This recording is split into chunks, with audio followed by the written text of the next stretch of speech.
Bismillahirrahmanirrahim. Assalamualaikum warahmatullahi wabarakatuh.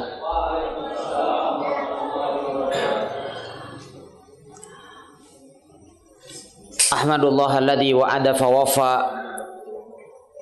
wa au'ada fa afa. Wassalatu wassalamu ala sayyidina Muhammad sayyidus syurafa wa musawwidul khulafa wa ala alihi wa sahbihi ahlul karami wal wafa.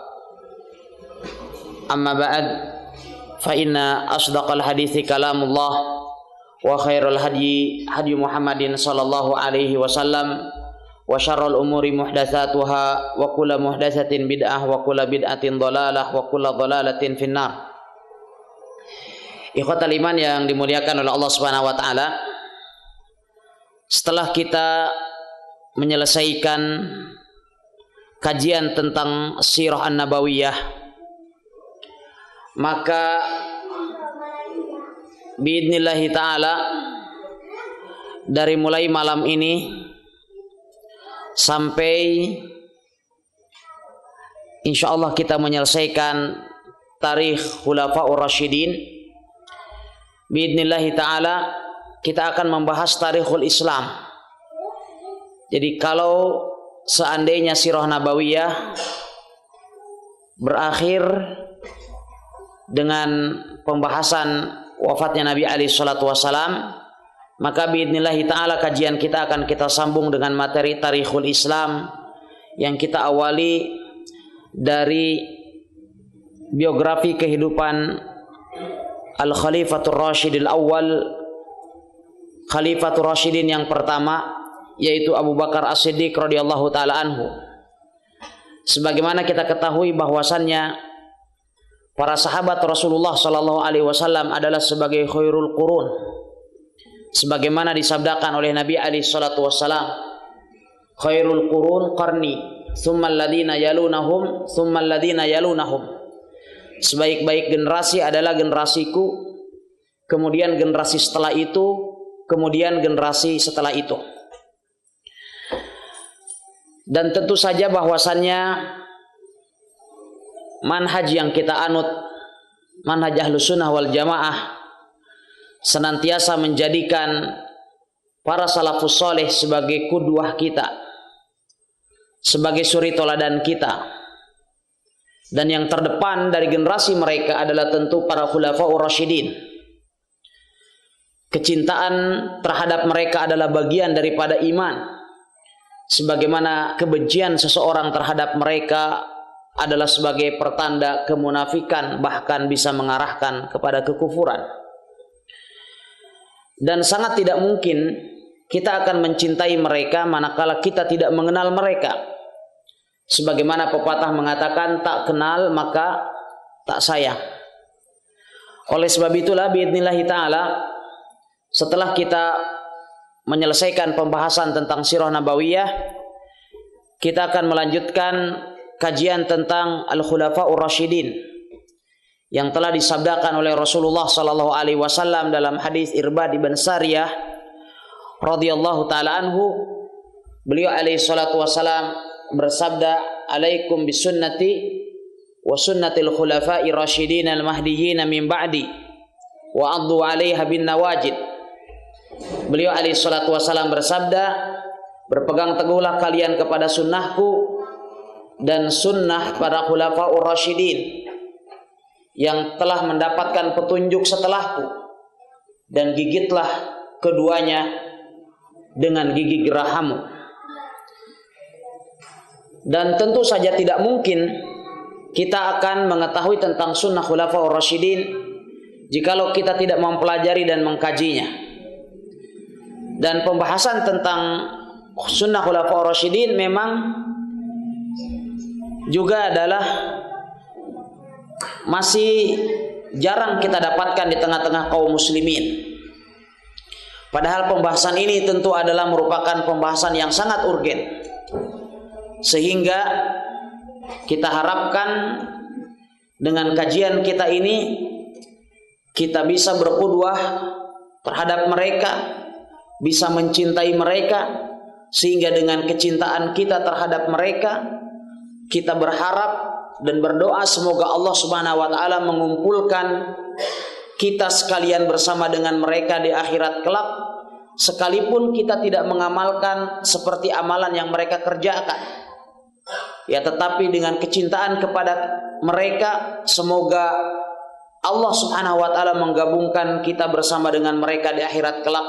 Karena Rasulullah sallallahu alaihi wasallam beliau bersabda, ya, al-mar'u ma'adini khalilihi. Seseorang itu bersama dengan agama yang dikasihinya. Demikian juga dalam hadis yang lain, man ahabba qauman husyira ma'ahum. Barang siapa yang mencintai suatu kaum, maka dia akan dikumpulkan di akhirat kelak bersama dengan mereka. Sehingga kita bertaqarrub kepada Allah Jalla wa'ala dengan kecintaan kita terhadap Abu Bakar dan Umar, Utsman dan Ali radhiyallahu taala anhum. Demikian juga dengan kecintaan kita kepada semua sahabat Nabi alaihi salatu wasalam dari kalangan Muhajirin dan Ansar, sehingga semoga dengan kecintaan kita terhadap mereka Allah Subhanahu wa taala akan mengumpulkan kita bersama dengan mereka di Jannatun Naim. Ikhwatal iman yang dimuliakan oleh Allah Subhanahu wa taala, demikian juga dari kajian tentang Al-Khilafatur Rashidah, tentang Khulafaur Rasyidin. Ini juga dapat memberikan keteguhan kepada kita sekalian di atas manhaj yang hak. Karena berbagai macam penyimpangan dan syubhat saat ini dilontarkan oleh musuh-musuh Islam, terutama oleh kalangan Syiah Rafidhah, bagaimana mereka memutar balik sejarah dan fakta, mencemarkan nama baik dan citra kaum Muhajirin dan Ansar, terutama adalah para al-khulafa as-salasah, para khalifah yang tiga pertama, yaitu Abu Bakar, Umar dan Utsman, sehingga mereka pada akhirnya mengkafirkan seluruh sahabat Nabi alaihi salatu wasalam. Yang tentu apabila kita mengetahui tentang sirah nabawiyah, kita tidak akan mudah digoyah oleh syubhat-syubhat yang mereka lontarkan, ya, terhadap Islam dan kaum muslimin. Oleh sebab itu ikhwatal iman yang dimuliakan oleh Allah Subhanahu wa taala, biidznillah taala kita akan membahas tentang As-Siddiq radhiyallahu taala anhu sebagai bagian pertama dari pembahasan khilafat Rashidah, yaitu kekhalifahan yang mendapatkan petunjuk dari Allah Subhanahu wa taala. Kita akan bahas terlebih dahulu tentang nama dan nasab beliau. Abu Bakar As-Siddiq, beliau dikenal seperti itu. Tetapi sebenarnya siapa nama Abu Bakar As-Siddiq? Tak kenal maka tak sayang.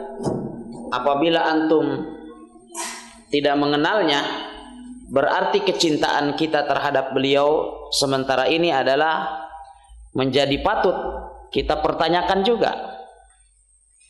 Siapa nama dari Abu Bakar As-Siddiq? Ya, siapa namanya? Namanya adalah Abdullah. Ya, Abu Bakar As-Siddiq namanya adalah Abdullah ibn Abi Quhafah, Utsman ibn Amir ibn Amr ibn Ka'ab ibn Sa'ad ibn Taim ibn Murrah ibn Ka'ab ibn Lu'ay ibn Ghalib al-Qurashi at-Taimi. Beliau berjumpa nasabnya dengan Rasulullah sallallahu alaihi wasallam pada Murrah. Jadi nama beliau adalah Abdullah, dan itu adalah sebaik-baik nama. Abdullah, beliau juga dikenal dengan nama lain, yaitu Atiq. Ya, dikenal dengan nama lain yaitu Atiq. Dan yang rajih bahwa Atiq ini adalah sebenarnya bukan nama, tetapi julukan dan gelar. Ya, Atiq ada beberapa sebab mengapa Abu Bakar As-Siddiq dijuluki oleh kaumnya dengan Atiq. Yang pertama, sebabnya adalah karena ketampanannya. Karena Atiq maknanya adalah jamil, menurut salah satu makna dari makna Atiq itu sendiri dalam bahasa Arab. Kemudian yang kedua, Abu Bakar juga dijuluki oleh kaumnya dengan Atiq li'ataqati nasabihi, karena kesucian nasabnya. Karena daripada makna Atiq dalam bahasa Arab artinya toharoh. Jadi beliau dijuluki Atiq karena kesucian nasabnya. Ini sebab yang kedua. Yang ketiga diriwayatkan di dalam riwayat yang lain, sebagaimana diriwayatkan oleh Ibnu Asakir dari Musa ibn Talhah, bahwasannya beliau pernah bertanya kepada bapaknya Talhah, lima sumia Abu Bakrin Atiqan, mengapa Abu Bakar dijuluki dengan Atiq? Katanya gitu. Kemudian bapaknya mengatakan bahwa ibunya dahulu memiliki beberapa orang anak, 3 orang anak laki-laki. Ada Mu'tiq, ada Mu'aytiq, dan ada Atiq. Namun tidak pernah hidup. Jadi saudara-saudaranya ini selalu meninggal di waktu kecil. Sehingga kemudian ketika Abu Bakar As-Siddiq ini lahir dan diberikan nama Abdullah, kemudian sudah mulai menginjak anak-anak yang ceria. Saat itu kemudian ibunya yakin bahwa anaknya ini akan tumbuh sehat, maka kemudian ibunya yaitu Ummul Khair, beliau kemudian pergi ke Ka'bah, datang ke Multazam sambil membawa anaknya. Kemudian dia mengatakan di hadapan pintu Ka'bah, ya, dia mengatakan, Allahumma inna hadza atiqun minal maut. Ya Allah, sesungguhnya anak ini adalah atiq dari kematian. Atiq salah satu maknanya dalam bahasa Arab artinya selamat. Ya. Demikian juga menurut riwayat yang lain bahwasannya Abu Bakar As-Siddiq dijuluki dengan Atiq karena dia adalah orang yang diselamatkan oleh Allah Subhanahu wa taala dari api neraka. Karena salah satu dari makna Atiq artinya orang yang terbebas. Ya, oleh sebab itu di dalam doa kita yang senantiasa kita panjatkan kehadirat Allah Azza wa Jal, kita selalu berdoa dengan mengatakan Allahumma a'tiq riqabana wa riqaba abaina wa ummahatina minan nar. Ya Allah, bebaskanlah leher-leher kami, ayah-ayah kami dan ibu-ibu kami dari api neraka. Ikhwatal iman yang dimuliakan oleh Allah Subhanahu wa taala, demikian juga Abdullah atau Abu Bakar, beliau juga mendapatkan gelar As-Siddiq. Ya, beliau mendapatkan gelar As-Siddiq. Dan tentu gelar As-Siddiq ini adalah datang setelah Islam. Mengapa beliau dinamakan dengan As-Siddiq? Dan siapa sebenarnya yang pertama kali menamakan Rasulullah SAW, menamakan Abu Bakar dengan As-Siddiq atau memberikan gelar kepada beliau dengan As-Siddiq? Ya, pertama yang memberikan gelar ini adalah Allah Subhanahu wa taala atas lisan Rasulullah sallallahu alaihi wasallam. Yang sebabnya adalah setelah peristiwa Isra dan Mi'raj yang terjadi pada Rasulullah sallallahu alaihi wasallam. Sebagaimana kita ketahui bahwa peristiwa Isra dan Mi'raj yang terjadi pada tahun ke-10 dari kenabian, ketika Rasulullah sallallahu alaihi wasallam menceritakan tentang apa yang beliau alami di malam Isra dan Mi'raj di hadapan orang-orang Quraisy, maka saat itu orang-orang Quraisy semuanya mendustakan Nabi alaihi salatu wasallam, karena menurut mereka betapa sangat mustahil ada seorang manusia yang melakukan perjalanan dari Mekah menuju Baitul Maqdis pulang pergi dalam semalam. Itu saja sudah mustahil bagi mereka saat itu. Ya, karena tentu teknologi perhubungan dan penerbangan tidak secanggih, bahkan penerbangan belum ada saat itu. Tidak terbayang yang dalam kondisi normal perjalanan antara Mekah dengan Baitul Maqdis itu membutuhkan 1 bulan perjalanan untuk sekali jalan. Berarti kalau pulang pergi menjadi 2 bulan, ini kemudian didakwakan ditempuh dalam semalam. Itu saja sudah merupakan perkara yang mustahil menurut mereka. Ditambah lagi dengan perjalanan menuju Sidratul Muntaha, perjalanan Mi'raj. Ini adalah sungguh juga merupakan sesuatu yang amat mustahil bagi mereka. Sehingga kemudian ketika Rasulullah sallallahu alaihi wasallam beliau turun atau selesai melaksanakan perjalanan Mi'raj, Rasulullah SAW pertama kali beliau merasa sedih sebagaimana diriwayatkan oleh Darul Qutni dan Imam Hakim dari Abi Yahya, bahwasannya ketika Rasulullah SAW datang, saat itu beliau betapa sangat sedih karena beliau yakin bahwa kaumnya akan mendustakannya.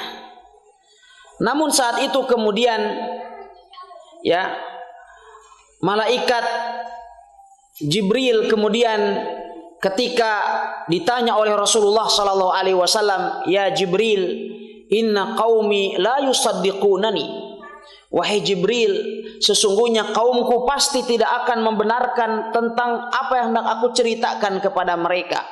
Saat itu kemudian Jibril mengatakan kepada Rasulullah sallallahu alaihi wasallam, "Yusaddiquka Abu Bakrin wa huwa siddiq."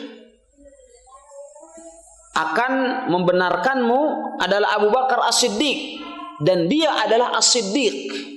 Jadi penamaan As-Siddiq itu sendiri adalah datang dari Allah Subhanahu wa taala melalui Jibril yang kemudian disampaikan kepada Nabi alaihi salatu wasalam. Dan inilah yang dikatakan oleh Ali bin Abi Thalib radhiyallahu taala anhu. Beliau suatu ketika khutbah di atas mimbar dan kemudian beliau mengatakan, "Innallaha sama Aba Bakrin ala lisani nabiyhi siddiqa." Sesungguhnya Allah Subhanahu wa taala telah menamakan Abu Bakar di atas lisan nabinya dengan gelar Siddiq. Ikhwatal iman yang dimuliakan Allah Subhanahu wa taala, sehingga ketika usai Rasulullah sallallahu alaihi wasallam melaksanakan perjalanan Isra dan Mi'raj, keesokan harinya kemudian Rasulullah sallallahu alaihi wasallam langsung mendatangi orang-orang Quraisy dan kemudian beliau menceritakan apa yang beliau alami pada malam itu. Saat itu kemudian mereka tidak serta-merta untuk mendustakan Nabi alaihi salatu wasalam, karena mereka memandang bahwa ini akan menjadi sebuah momen untuk membuktikan kedustaan Nabi alaihi salatu wasalam. Karena menurut mereka tidak akan ada seorang pun yang mendustakan cerita Nabi alaihi salatu wasalam tentang Isra Mi'raj itu. Sehingga kemudian mereka mengatakan kepada Nabi alaihi salatu wasalam, "Apakah engkau akan menceritakan tentang hal ini kepada kaummu, kepada orang-orang Quraisy semuanya?" Kemudian Rasulullah SAW mengatakan, "Iya." Jadi mereka tidak mendustakan, pembesar-pembesar Quraisy tidak mendustakan secara langsung, karena mereka khawatir Rasulullah tidak akan menyampaikan hal ini kepada kaumnya dengan harapan bahwa mereka mendapatkan sebuah pembuktian bahwa ini adalah sebuah kedustaan. Akhirnya kemudian orang-orang Quraisy saat itu, menurut salah seorang penceramah di kota Kendari, saat itu kemudian mereka mengadakan peringatan pertama untuk memperingati Isra Mi'raj. Panitianya Abu Jahal. Dikumpulkanlah orang-orang Quraisy dan dipanggil pula lah Abu Bakar As-Siddiq radhiyallahu taala anhu. Ya, ketika kemudian orang-orang musyrik itu datang kepada Abu Bakar As-Siddiq, Saat itu kemudian mereka mengatakan, halaka ila sahibika yaz'amu annahu usriya bihi laila ila baitil maqdis. Apakah engkau akan turut menghadiri atau akan turut datang bersama dengan kami kepada temanmu itu yang telah mengatakan, mendakwakan bahwasannya tadi malam dia telah berjalan menuju Baitul Maqdis. Saat itu kemudian Abu Bakar As-Siddiq radhiyallahu taala anhu, beliau mengatakan, "Na'am, laqad shadaq in qala." Katanya, iya, aku membenarkan hal itu jikalau dia benar-benar mengatakannya. Inni la usaddiquhu bi ab'adi min dzalik bi khabarin minas sama gudwatan wa rauha. Apakah atau bukankah aku telah membenarkannya dengan perkara yang lebih dahsyat daripada itu? Bukankah aku telah membenarkannya tatkala dia menginformasikan kepadaku bahwa telah ada informasi dari langit setiap pagi dan petang? Yani itu adalah lebih mustahil lagi. Karena saat itu teknologi komunikasi tidak secanggih sekarang.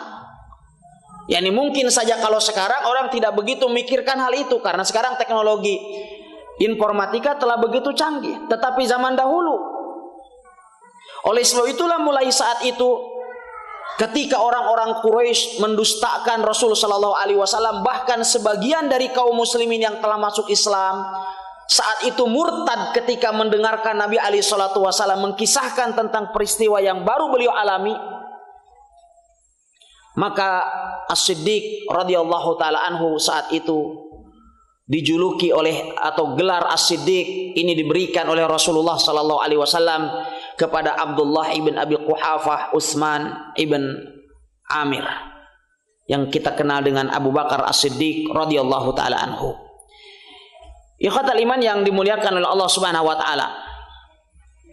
Di mana Abu Bakar As-Siddiq radhiyallahu taala dilahirkan?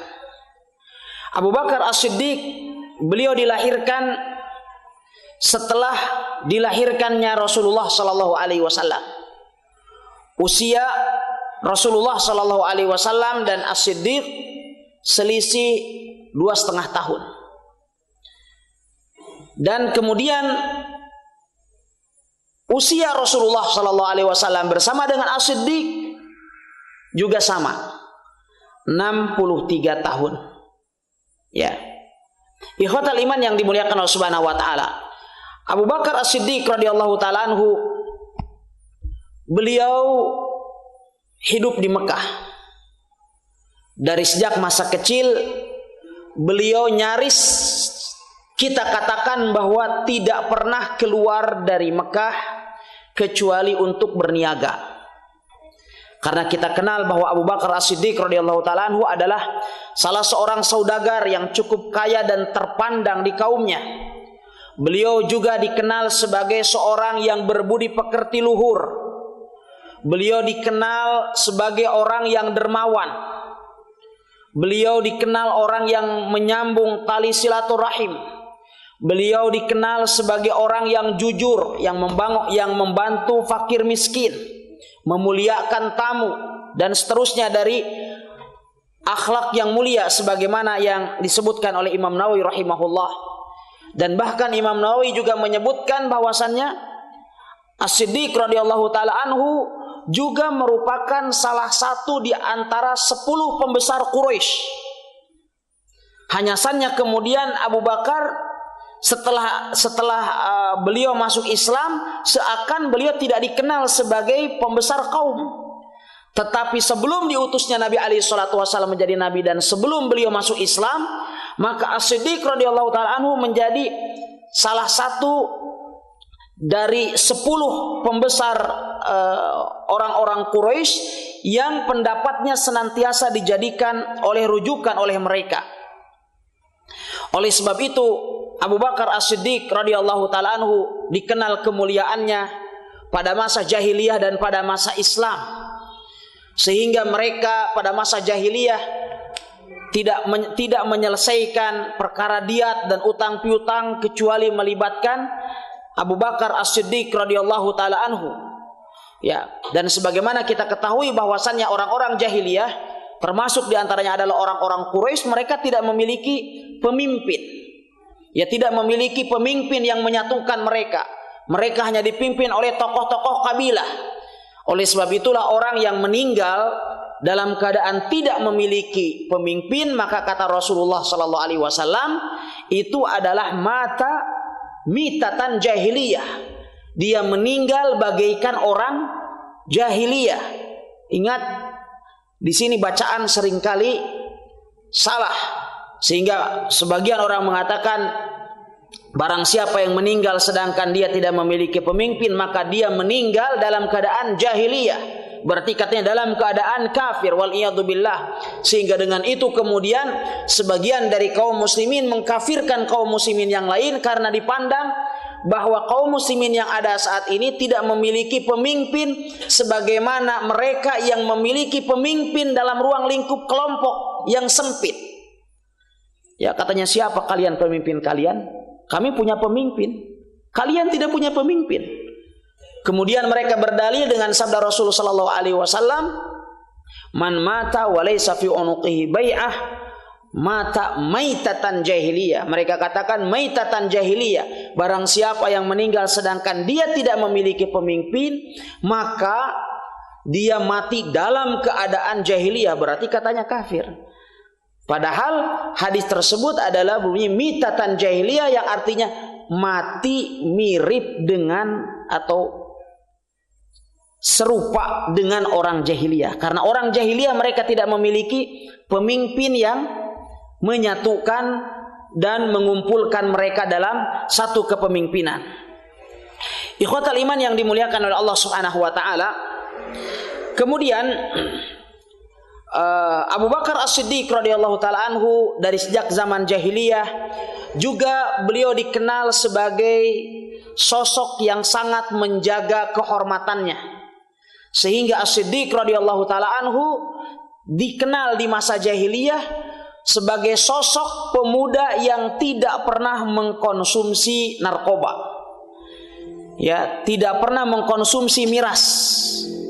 Berbeda dengan pemuda-pemuda jahiliyah pada umumnya, di mana mereka menjadikan khamr adalah sebagai minuman harian mereka. Tetapi Abu Bakar As-Siddiq radhiyallahu taala anhu, sebagaimana diriwayatkan oleh Abu Nuaim di dalam kitabnya, beliau mengatakan bahwasannya Abu Bakar As-Siddiq telah mengharamkan khamr atas dirinya pada masa jahiliyah. Ya, bahkan demikian juga ketika beliau ditanya dalam sebuah hadis yang diriwayatkan oleh Ibnu Asakir dari Abul Aliyah, hanya saja hadisnya adalah hadis atau asarnya adalah asar yang mursal. Ketika beliau ditanya, hal syaribtal khamra fil jahiliyah, apakah engkau telah mengkonsumsi minuman keras pada masa jahiliyah? Kemudian beliau mengatakan, a'udzubillah, ya aku berlindung kepada Allah darinya. Kemudian dikatakan lagi kepadanya, walima, mengapa? Ya, beliau katakan, kuntu asunu irdi wa ahfadu muru'ati. Aku menjaga kehormatanku dan menjaga muru'ahku. Fa inna man syaribal khamra kana mudhi'an fi irdihi wa muru'atihi. Karena orang yang mengkonsumsi khamar itu adalah sama dia mencampakkan kehormatannya dan muru'ahnya. Ikhwatal iman yang dimuliakan oleh Allah Subhanahu wa taala, As-Siddiq radhiyallahu taala anhu sosok pria yang disifati oleh para ulama sebagai pria yang tampan. Beliau memiliki kulit, ya, memiliki kulit putih. Kemudian beliau juga disebutkan di dalam beberapa riwayat beliau bertubuh ramping, ya, janggutnya atau azar atau al-aridain, jambangnya tidak begitu lebat. Beliau adalah sosok pria yang memiliki tubuh yang ramping, sehingga apabila beliau menggunakan sarung, maka sarung tidak bisa bertahan lama, tidak bisa menetap di atas pinggangnya. Oleh sebab itulah ketika Rasulullah SAW menjelaskan tentang larangan isbal, maka saat itu kemudian As-Siddiq radhiyallahu taala anhu beliau mengatakan bahwa dirinya selalu sarung yang dikenakannya selalu turun, dan kemudian beliau selalu menaikkannya. Ya, kemudian beliau mengatakan kepada Rasulullah SAW, Ya Rasulullah, inni ata'ahad, wahai Rasulullah, sesungguhnya aku selalu menaikkannya. Maka saat itu kemudian Rasulullah SAW beliau bersabda, lasta mimman fa'alahu khuyala, sesungguhnya engkau wahai As-Siddiq adalah bukan termasuk ke dalam golongan orang yang melakukan isbal karena kesombongan. Oleh sebab itu dari sini kita mengetahui tentang kekeliruan sebagian orang yang memperbolehkan isbal berhujjah dengan kasus Abu Bakar As-Siddiq radhiyallahu taala anhu. Ya, karena sesungguhnya Abu Bakar As-Siddiq beliau tidak isbal. Beliau mengatakan kepada Rasulullah, ya Rasulullah, inni rajulun raqiq. Wahai Rasulullah, saya adalah orang yang kurus. Sarung saya selalu turun. Dan setiap kali turun saya selalu menaikkannya. Apakah itu termasuk isbal? Berarti tidak. Karena Abu Bakar As-Siddiq radhiyallahu taala anhu beliau selalu menaikkannya ketika sarungnya itu turun. Oleh sebab itu tidak tepat manakala ada orang yang memperbolehkan isbal dengan syarat tidak khuyala dengan hadis Abu Bakar As-Siddiq radhiyallahu taala anhu, karena hakikatnya bahwa Abu Bakar As-Siddiq itu sendiri tidak pernah isbal, karena ketika setiap kali turun maka beliau yata'ahad, beliau berusaha untuk menaikkannya kembali. Ikhwatal iman yang dimuliakan Allah Subhanahu wa taala, As-Siddiq radhiyallahu taala anhu dari manaqib beliau bahwa beliau adalah orang yang pertama kali masuk Islam. Namun di dalam riwayat yang lain bahwasannya yang pertama kali masuk Islam adalah Khadijah. Demikian juga di dalam riwayat yang lain bahwa yang pertama kali masuk Islam adalah Ali bin Abi Thalib radhiyallahu taala anhu. Dalam riwayat yang lain bahwa yang pertama kali masuk Islam adalah Zaid ibn Harithah.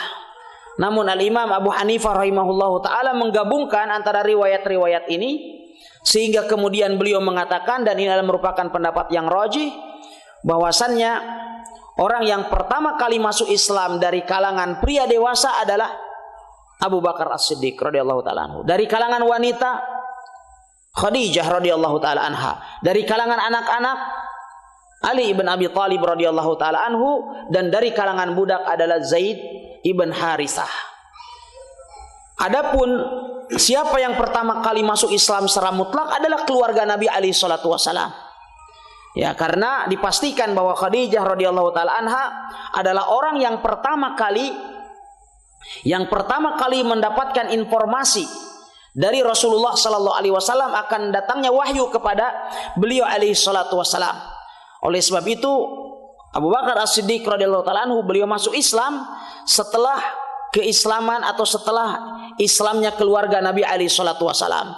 Namun keislaman As-Siddiq radhiyallahu taala anhu berbeda dengan keislaman para sahabat yang lain, sehingga kemudian Rasulullah sallallahu alaihi wasallam beliau memuji keislaman Abu Bakar As-Siddiq radhiyallahu taala anhu karena dipandang keislaman beliau atau masuknya Islam Abu Bakar As-Siddiq radhiyallahu taala anhu adalah merupakan proses yang paling cepat.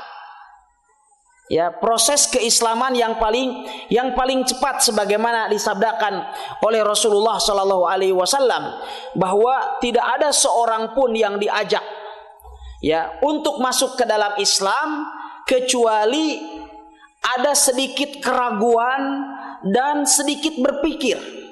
Beliau alaihi salatu wasallam bersabda, "Ma da'autu ahadan ilal Islam illa kanat lahu anhu kabwah." Aku tidak pernah mengajak seseorang kepada Islam kecuali pada dirinya ada kabwah, ada sedikit keraguan, sempat berpikir walau sesaat. Tetapi Abu Bakar As-Siddiq radhiyallahu taala anhu ya tidaklah diajak oleh Rasulullah sallallahu alaihi wasallam untuk masuk Islam setelah mendengarkan penjelasan kenabian beliau alaihi salatu wasallam, maka beliau langsung menyatakan keislamannya kepada Nabi alaihi salatu wasallam. Oleh sebab itulah Rasulullah sallallahu alaihi wasallam beliau bersabda, "Ma da'autu ahadan ilal Islam illa kanat lahu anhu kabwah wa taraddud wa nadhar illa Aba Bakrin ma atama anhu hina dzakartuhu wa ma taraddada fihi." Abu Bakar As-Siddiq beliau tidak pernah ragu dan tidak berpikir ketika beliau hendak menyatakan keislamannya kepada Rasulullah sallallahu alaihi wasallam. Ikhwatal iman yang dimuliakan oleh Allah Subhanahu wa taala, keutamaan As-Siddiq radhiyallahu taala anhu sangat terkenal di tengah kaum muslimin. Oleh sebab itu Al-Imam As-Suyuti rahimahullahu ta'ala ketika beliau menjelaskan tentang keutamaan dari Abu Bakar As-Siddiq atau biografi As-Siddiq radhiyallahu ta'ala anhu di dalam kitab Tarikhul Khulafa beliau kemudian menyebutkan sejumlah keutamaan As-Siddiq radhiyallahu ta'ala anhu ya, sebagaimana yang diriwayatkan oleh Al-Imam An-Nasa'i rahimahullahu ta'ala, demikian juga diriwayatkan oleh Imam Hakim di dalam Mustadraknya, ya, diriwayatkan juga oleh Ibnu Sa'ad di dalam At-Tabaqat dan lain sebagainya, ya. Sehingga kemudian beliau menyebutkan perkataan dari Mus'ab ibnu Zubair. Beliau mengatakan, wa ajma'atil ummah ala tasmiyatihi bis-siddiq. Umat ini telah bersepakat bahwa Abu Bakar As-Siddiq mendapatkan gelar As-Siddiq. Ya, beliau katakan ijma'. Oleh sebab itu kita katakan bahwa orang Syiah mereka adalah menyelisih ijma' dan tidak percaya kepada yang namanya ijma'.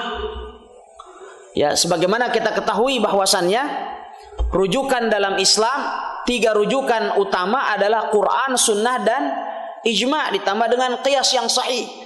Sekarang menurut Syiah bahwa Al-Quran yang ada saat ini ya sudah tidak original, sudah tidak orisinil lagi. Tapi berarti mereka menolak Al-Quran. Kemudian berikutnya mereka menolak hadis-hadis Nabi alaihi salatu wasallam kecuali yang diriwayatkan oleh Ahlul Bait. Kemudian mereka juga menolak ijma'. Karena bagian daripada ijma' misalkan tentang haramnya kawin kontrak yang dihalalkan oleh Syiah. Bagian daripada ijma' adalah penamaan As-Siddiq radhiyallahu taala anhu atau gelar As-Siddiq yang diberikan kepada Abu Bakar As-Siddiq. Demikian juga tentang kemuliaan Umar ibn Khattab dan Utsman ibn Affan radhiyallahu taala anhu. Semua itu diselisihi oleh Syiah. Ya, oleh sebab itu Syiah sangat sulit bagi kita untuk menyatakan bahwa mereka masih dalam ruang lingkup Islam. Saya katakan adalah orang Syiah yang meyakini 3 poin itu. Dari sudut mana kita akan mengatakannya? Dia adalah sebagai seorang muslim, menolak Al-Quran, menolak Sunnah, dan juga menolak ijma'. Padahal orang yang menolak ijma' telah difirmankan oleh Allah Subhanahu wa taala, "Wa may yushaqiqir rasula min ba'di ma tabayyana lahul huda wa yattabi' ghaira sabilil mu'minin nuwallihi ma tawalla wa nuslihi jahannam wa sa'at masira." Wa may yushaqiqir rasul, dan barang siapa yang berseberangan dengan Rasul, min ba'di ma tabayyana lahul huda, setelah jelas baginya petunjuk, min ba'di ma tabayyana lahul huda wa yattabi' ghaira sabilil mu'minin, dan dia mengikuti selain jalan orang-orang yang beriman. Ya, dia mengikuti jalan selain jalan orang yang beriman. Imam Syafi'i mengatakan bahwasannya ayat yang mulia ini adalah menjadi dalil akan wajibnya kita mengikuti ijma'. Ya, dalil untuk wajib mengikuti ijma' adalah ayat yang mulia ini. Wa yattabi ghaira sabilil mu'minin nuwallihi ma tawalla wa nuslihi jahannam wa sa'at masira. Barang siapa yang menyelisih jalan orang-orang yang beriman itu, maka akan kami palingkan dia sebagaimana dia berpaling, dan dia akan dimasukkan ke dalam neraka jahanam, dan neraka jahanam itu adalah seburuk-buruk tempat kembali. Siapa sekarang yang paling berhak masuk ke dalam kategori al-mu'minun di dalam ayat tersebut? Ingat, Al-Quran turun di zaman sahabat. Al-Quran turun di zaman Rasulullah SAW dan para sahabatnya. Maka orang yang paling berhak masuk ke dalam kategori al-mu'minin di dalam ayat yang mulia ini berarti adalah para sahabat. Maka ketika orang-orang Syiah mengkafirkan para sahabat, maka mereka adalah orang yang paling berhak untuk mendapatkan ancaman dalam ayat yang mulia ini. Ya, Mus'ab ibn Zubair, beliau mengatakan, wa ajma'atil ummah ala tasmiyatihi bis-siddiq li'annahu badara ila tasdiqi Rasulullah sallallahu alaihi wasallam. Karena beliau adalah orang yang begitu bersegera untuk mengikuti Nabi alaihi salatu wasallam. Dan di dalam beberapa momen dan kesempatan Nabi alaihi salatu wasallam juga menjuluki Abu Bakar As-Siddiq dengan Siddiq. Seperti dalam hadis Uhud. Seperti dalam hadis Uhud, ketika Rasulullah Shallallahu Alaihi Wasallam naik ke atas bukit Uhud, ke atas gunung Uhud bersama dengan Abu Bakar As-Siddiq, kemudian Umar dan Utsman. Saat itu kemudian gunung Uhud bergerak, gempa, ya, gempa lokal di atas gunung Uhud. Kemudian saat itu Rasulullah SAW bersabda kepada Uhud, "Utsbut ya Uhud, diamlah engkau wahai Uhud, fa inna ma'alaik Rasulullah wasiddiq wa syahidan." Diamlah engkau wahai Uhud, hanyalah yang naik ke atasmu ini, yang mendaki ke atasmu ini adalah Rasulullah, As-Siddiq, dan dua orang yang mati, yang syahid. Dan ini juga adalah menjadi sebuah mukjizat bagi Nabi alaihi salatu wasalam, karena Rasulullah sallallahu alaihi wasallam telah menamakan Umar dan Utsman sebagai syahid, padahal mereka masih hidup, mengisyaratkan bahwa keduanya akan meninggal dalam keadaan syahid. Sehingga kemudian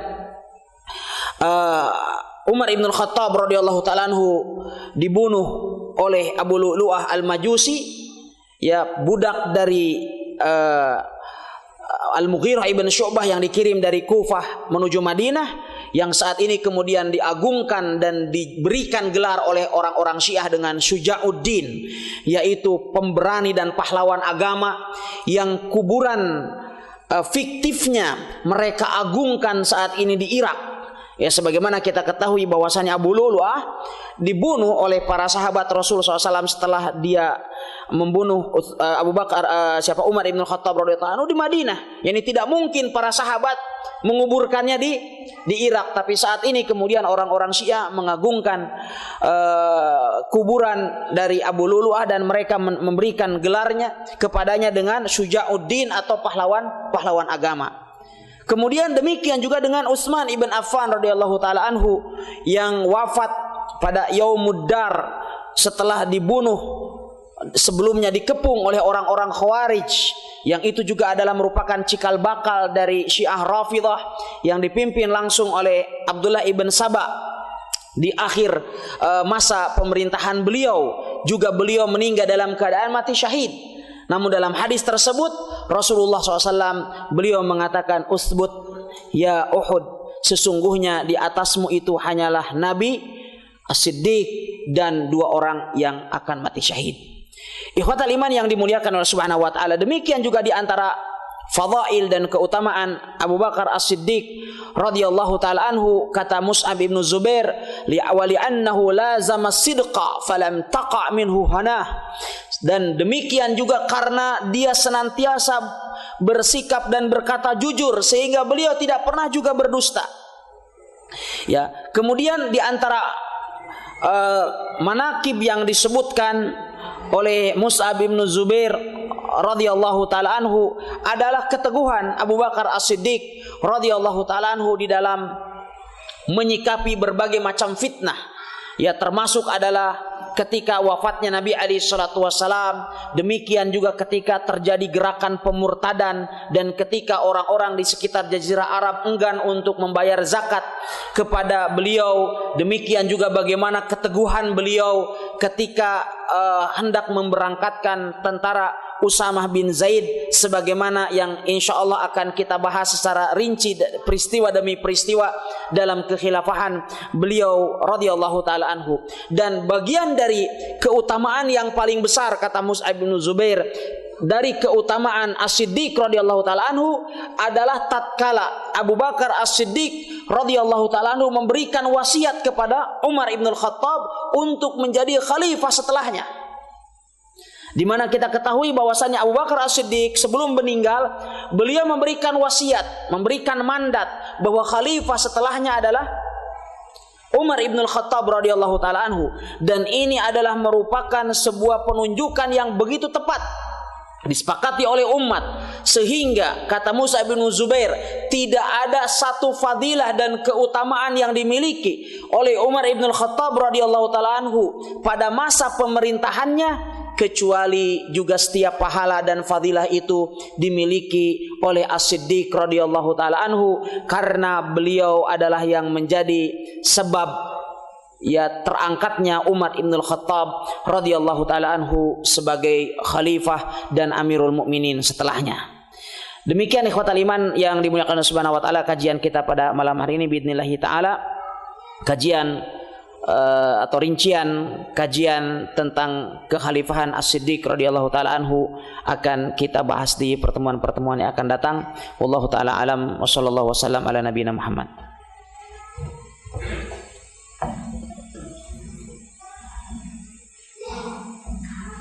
Assalamualaikum hadirin dan pendengar yang dirahmati Allah Subhanahu wa taala. Selanjutnya kami persilakan bagi hadirin jika ada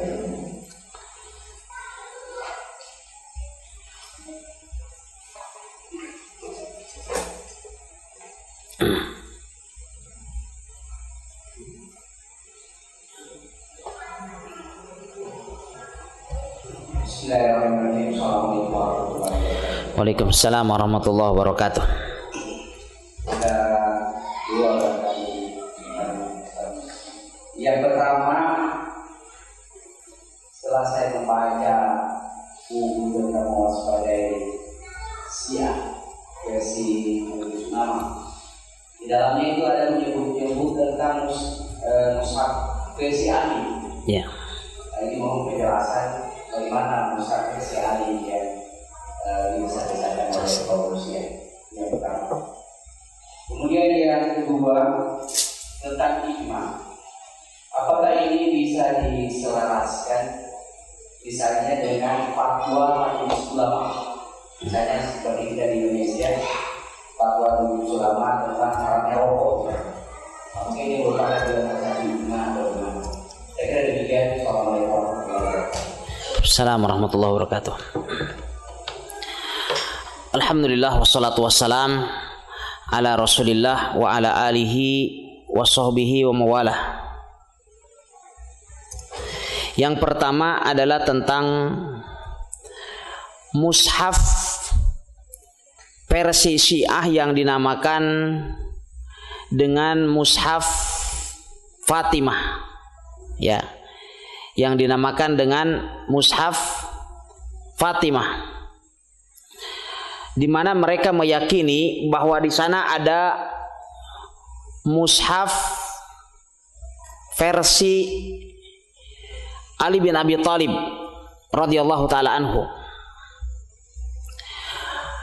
Sebagaimana mereka mengatakan di dalam beberapa riwayat, seperti misalnya disebutkan oleh Al-Kulaini di dalam kitabnya Al-Kafi, dan ini adalah kitab yang dianggap paling sahih menurut orang-orang Syiah.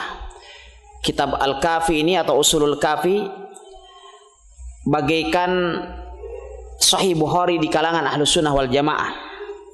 Dia meriwayatkan sebuah riwayat dari Hisham, dari Salim, dari Abu Abdullah alaihissalam, maksud dari Ja'far As-Sadiq. Ini tercantum di juz kedua halaman 634 dia mengatakan ya bahwasannya Al-Qur'an, innal Qur'an alladzi jaa bihi Jibril ila Rasulillah 17,000 ayah. Sesungguhnya Al-Qur'an yang dibawa oleh Jibril kepada Rasulullah itu berjumlah 17.000 ayat. Dan yang dikenal saat ini hanyalah 6.000 ayat lebih sedikit. Gitu. Berarti menurut versi mereka Al-Quran yang ada saat ini telah hilang sebagian. Dan menurut mereka yang menghilangkannya adalah para sahabat-sahabat Rasulullah Sallallahu Alaihi Wasallam. Demikian juga Abul Hasan Al-Amili di dalam pembukaan tafsirnya, dia mengatakan ya dalam tafsir Mir'atul Anwar wa Mishkatul Asrar, dia mengatakan, ketahuilah sesungguhnya sesuai dengan riwayat-riwayat yang mutawatir berikut ini dan riwayat-riwayat yang lainnya, bahwa Al-Quran yang ada di tangan kita saat ini telah terjadi perubahan di dalamnya setelah wafatnya Rasulullah, dan orang-orang yang mengumpulkannya setelah beliau telah menghilangkan berbagai macam kata dan ayat. Dalam riwayat yang lain disebutkan oleh Al-Kulaini bahwasannya Mushaf Fatimah, apakah kalian tahu apakah Mushaf Fatimah itu? Kemudian mereka mengatakan tidak. Kemudian Abu Abdullah alaihissalam menurut mereka mengatakan bahwa Mushaf Fatimah itu adalah 3 kali lipat dari Al-Quran yang kalian miliki ini, dan tidak ada satu huruf pun yang sama dengan Al-Quran yang kalian miliki.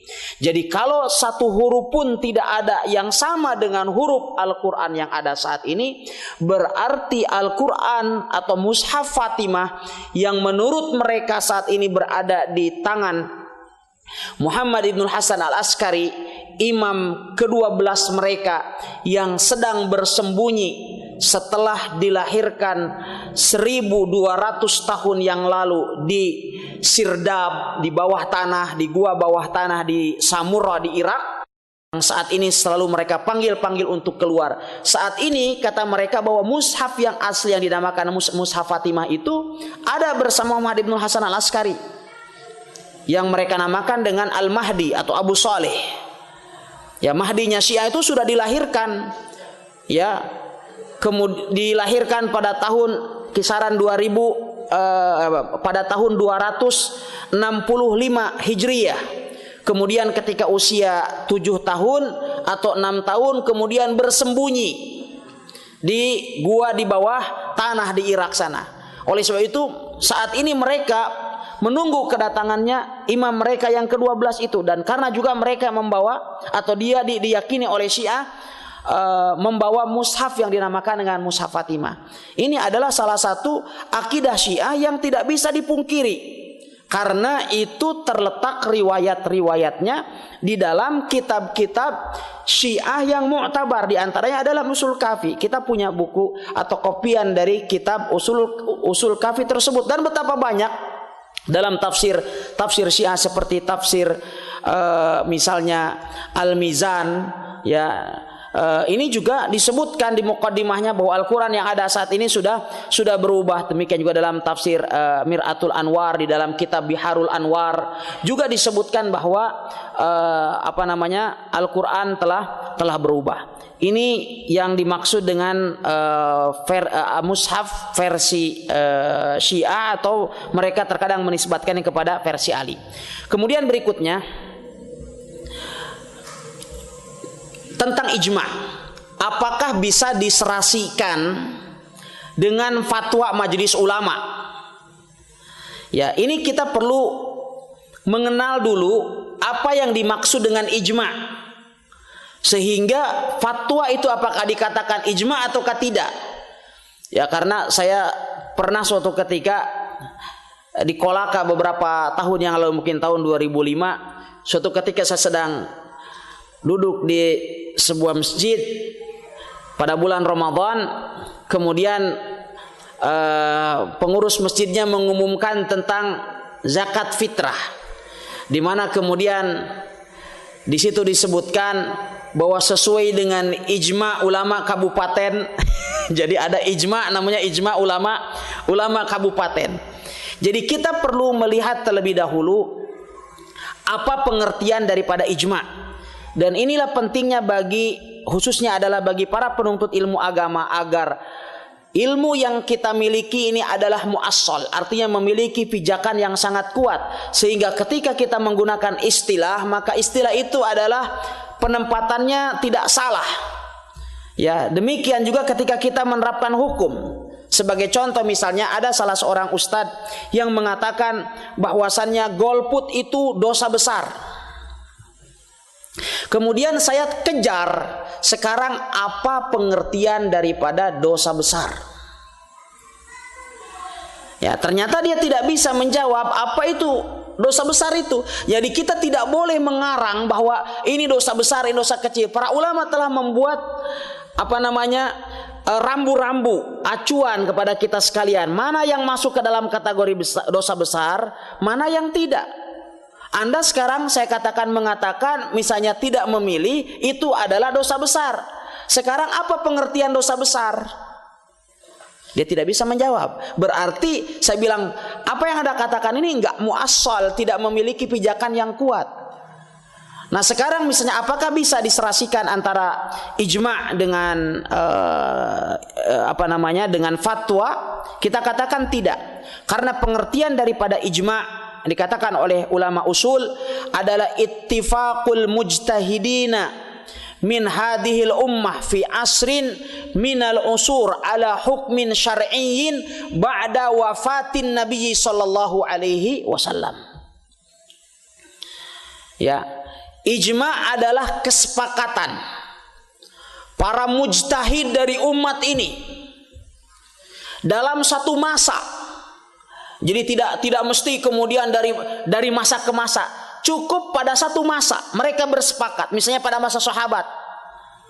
Misalkan tentang penetapan awal dan akhir bulan, yaitu dengan ru'yah.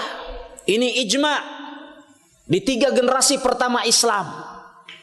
Andaikan saja ijma itu terjadi fi asrin minal usur, di salah satu masa, itu sudah cukup.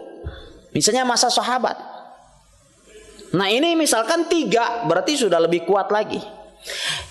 Kembali, pengertian ijma adalah ittifaqul mujtahidin min hadhil ummah, yaitu kesepakatan para mujtahidin, orang-orang yang memiliki kapasitas untuk berijtihad dari umat ini pada suatu masa atas sebuah hukum syar'i setelah wafatnya Nabi sallallahu alaihi wasallam. Ini pengertian ijma. Sehingga di zaman Nabi ada ijma enggak? Tidak ada. Di zaman Nabi ijma itu bukan rujukan. Karena ada qala Allah, qala Rasul. Kalau tidak tahu hukumnya, tanyakan langsung kepada Rasul, tidak perlu ijma. Karena apabila Rasulullah SAW sudah menetapkan suatu hukum, maka para sahabat dipastikan akan ijma. Oleh sebab itu ijma yang pertama syaratnya adalah kesepakatan para mujtahidin dari umat Nabi Muhammad SAW. Sehingga yang menjadi pertanyaan adalah, seperti saat ini bisa enggak kaum muslimin ijma? Misalnya para mujtahidin, ulama Indonesia, ulama Malaysia, Brunei, Saudi Arabia, Uni Emirat Arab, Qatar, Kuwait, Mesir, Suria, Palestina, Lebanon, semua negara Islam, ulamanya harus berkumpul dan kemudian ijma. Ini menjadi sesuatu yang diperselisihkan. Apakah saat ini mungkin? Karena kesepakatan seluruh mujtahidin dari umat ini. Karena bisa jadi sekarang misalnya ada Rabita Ulamaul Muslimin, ikatan ulama-ulama kaum muslimin di bawah kepemimpinan misalkan Syekh Amin Al-Hajj. Ya, demikian juga ada Rabitah ulama al-muslimin al-alamiyah semisalnya. Ada beberapa ikatan-ikatan ulama kaum muslimin, tetapi kan tidak mengcover seluruh ulama. Yang saat ini ada perhimpunan-perhimpunan yang mendekati kepada itu, seperti Majma' al-Fiqhi al-Islami misalkan, yang diprakarsai oleh Rabithah Alam Islami, di mana seluruh anggota dari negara-negara Liga Muslim mengirimkan utusan mereka dari kalangan ulama mereka untuk membicarakan tentang masalah-masalah kontemporer. Seperti misalkan sekarang hukum pemilu 2014 seperti apa? Fatwanya kan ada dari Majma' al-Fiqhi. Ya. Fatwanya sudah ada. Nah, tapi apakah dia bisa kita katakan sebagai ijma'? Kita katakan tidak. Jadi fatwa, apalagi misalnya fatwanya fatwa lokal, ya seperti misalnya fatwa ulama Majelis Ulama Indonesia, berarti fatwanya dia hanya bersifat fatwa, tetapi tidak kita katakan sebagai ijma'. Oleh sebab itu fatwa terkadang bisa berbeda. Ya, baik fatwa itu adalah diberikan sama perorangan dari kalangan para ulama atau mengikuti yang fatwa yang dikeluarkan oleh lembaga tertentu, dia bisa berbeda. Ya, seperti misalkan fatwa tentang pemilu, apakah kita katakan saat ini adalah ijma'? Kita katakan tidak ijma', karena masalahnya adalah sangat kondisional, sehingga fatwanya sebagaimana difatwakan oleh Al-Majma' Al-Fiqhi, ya, oleh semacam akademi fikih Islam di bawah di bawah Rabithah Alam Islami. Di poin pertama di fatwa tersebut mereka menyatakan bahwasannya masalah pemilu fatwanya tidak bisa kita generalisir, karena fatwanya akan berbeda sesuai dengan perbedaan tempat, waktu, dan kondisi. Sehingga fatwa pemilu 2014 bisa jadi fatwanya adalah berubah dengan pemilu tahun 2009. Ya, sebagaimana misalnya sekarang wacana yang saat ini muncul di kalangan para dai, bahkan saat ini juga mirip ijma' lokal. Ya, saat ini di mana banyak saat ini dari kalangan ikhwah yang kemudian merujuk kepada fatwa-fatwa para ulama yang memperbolehkan akan hal itu. Di sana ada fatwa misalnya Syekh Abdul Aziz bin Baz. Demikian juga ada fatwa Syekh Ibnu Utsaimin rahimahullah yang bahkan menyatakan wajibnya memilih orang yang paling baik menurut dugaan kita dan dipandang adalah paling tulus di dalam memperjuangkan Islam dan kaum muslimin, dipandang bahwa dia mengikuti husnun niyah. Demikian juga fatwa dari Syekh Al-Albani rahimahullah, demikian bahkan fatwa dari Syekh Abdul Muhsin Al-Abbad hafizahullah taala, sehingga kemudian fatwanya yang digunakan oleh kebanyakan teman-teman di tahun 2009 dengan 2014 saat ini mereka pandang bahwa ada perbedaan. Ya, ini adalah contoh dari fatwa. Tetapi ijma' adalah merupakan kesepakatan para mujtahidin dari umat Rasulullah sallallahu alaihi wasallam dalam satu masa, dalam satu perkara, dalam urusan atau hukum agama. Wallahu ta'ala alam.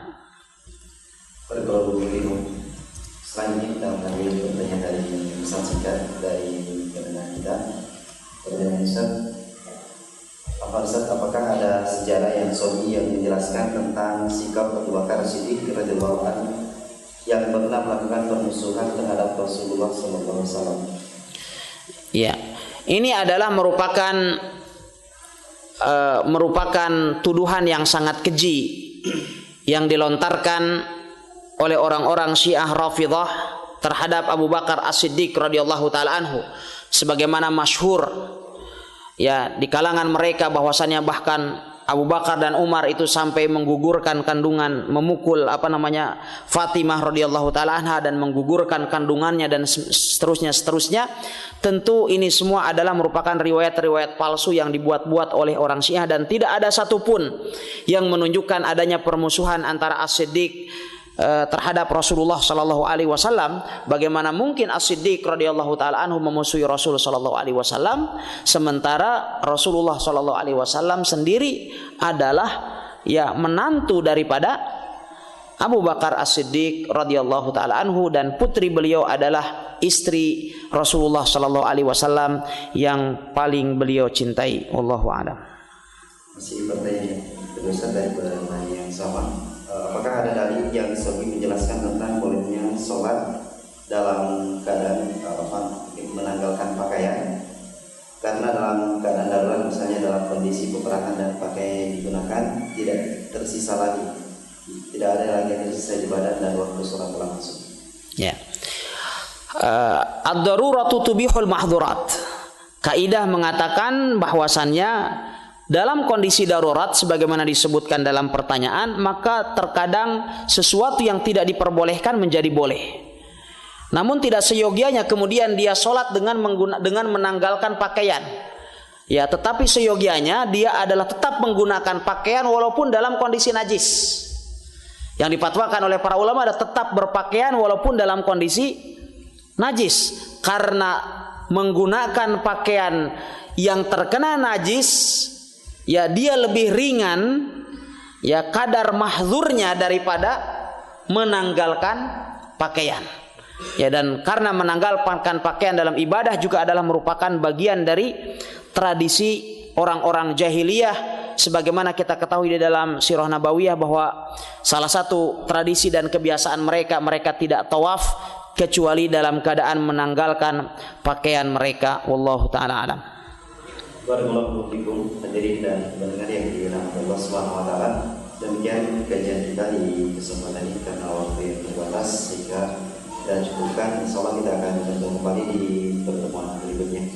Sebelum kami tutup, kembali kami menyampaikan kepada Pak hadirin untuk mengikuti rangkaian safari dakwah Ustaz Salahuddin Abu Sayyid di Kota Kendari, insyaallah dimulai besok hari pada pukul 18.30 bertempat di Masjid Labibia, Masjid Muaz bin Jabal di Labibia, dalam kajian yaitu Mulia dengan Al-Quran. Dan di hari Ahad pukul 8.30 waktu Indonesia Tengah dengan kajian Balita pun bisa hafal Al-Quran, bertempat di Masjid Muaz bin Jabal, Jalan Profesor Abdullah dari mana Jalan Kampus Bandung. Baik para hadirin dan pendengar yang dirahmati Allah Subhanahu wa taala, kita cukupkan suatu yang tiga. Assalamualaikum warahmatullahi wabarakatuh. Assalamualaikum.